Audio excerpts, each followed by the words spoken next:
Les éditions Thelem présentent un enregistrement intégral de Hadès, la saga, tome 2. Game of Retribution, de Scarlett Sinclair, lu par Éric Bonicato. Première partie. Et il allait, semblable à la nuit.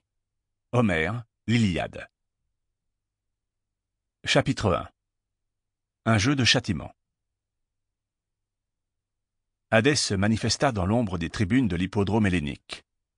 Bientôt, les étalons de lignée divine se départageraient pour la première des 3 courses, dont le vainqueur deviendrait l'hippocampe favori de Poséidon, rejoignant ainsi les autres chevaux à queue de poisson qui tiraient son char dans l'océan. Toutefois, ce n'était pas pour assister à ce prétendu honneur qu'Hadès était venu, ni même pour le frisson habituel que lui procurait un pari risqué. Il était venu afin de mettre à l'épreuve la fiabilité d'un supposé oracle qui se fait appeler Acas. Hadès connaissait bien son nom et son commerce.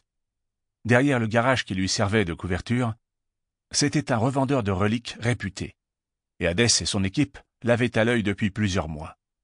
Il connaissait bien ses habitudes, ses instructions, ses correspondances. Et c'est pour cela que lorsqu'Acas s'était mis à proposer aux mortels de consulter leur avenir, Hadès s'était méfié. Acas ne proposait pas seulement le futur. Il avait acquis une sorte d'omniscience qui ne pouvait être obtenue que grâce à une bénédiction divine ou à la possession de reliques. Or, Hadès savait qu'il ne s'agissait pas du premier cas de figure. Il avait envoyé Ilias parier à sa place, et le satyre se tenait désormais près de la piste, ses cheveux hirsutes coiffés en arrière et noués sur la nuque, rendant ses cornes plus grandes et plus prononcées. Hadès traversa la partie du terrain plantée d'herbe, où 20 étalons se disputeraient bientôt la première place.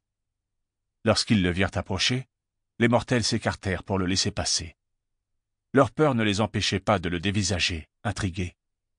Ils étaient encore plus curieux maintenant qu'il avait ouvertement fait preuve d'affection envers une personne qu'ils pensaient mortelle.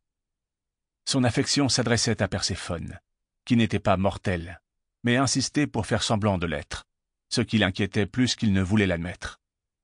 Il avait peu de vices, mais les courses, le whisky et Perséphone, déesse du printemps, en faisaient partie. 2 de ces 3 choses n'avaient jamais interféré avec sa routine, et ne lui avaient jamais permis de s'échapper au point de devenir de véritables distractions. Perséphone était plus que ça. Elle était une addiction. Elle était un désir insatiable. Même maintenant, Hadès dut lutter contre le besoin viscéral de retourner auprès d'elle, alors qu'il avait passé la main. Sample complete. Ready to continue?